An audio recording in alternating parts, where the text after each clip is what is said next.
Well, false alarms waste time and money, and next month Sandy Springs will begin enforcing a new ordinance to crack down on the thousands of false alarm calls that the city gets every year. Right now, the city holding an expo at City Hall so residents can meet with alarm companies to learn how they plan to comply with the change.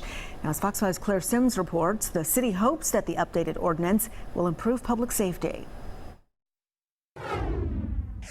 Officials in Sandy Springs say they've been trying to cut down on the number of false alarm calls for years, but they feel like this new true verification system could finally be the solution. Check on 911. What's the address of your emergency? Sandy Springs officials say operators in this 911 center get nearly 10,000 false alarm calls each year. That's a big burden on not only the 911 center, but then on the officers that are having to go out to all those homes and businesses to find it's a false alarm. Soon, a new policy could change that.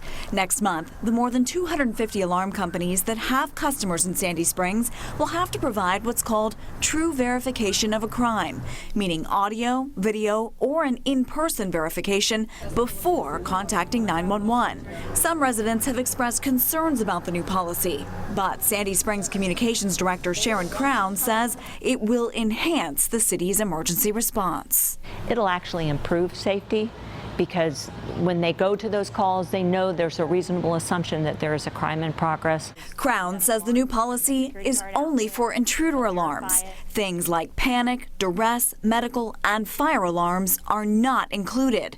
Right now, more than 99% of burglar or intruder alarms in Sandy Springs are false.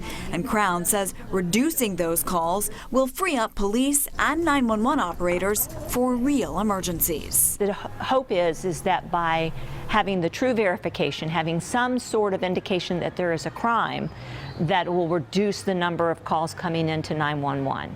And in the cities that have implemented this, they have seen a huge reduction.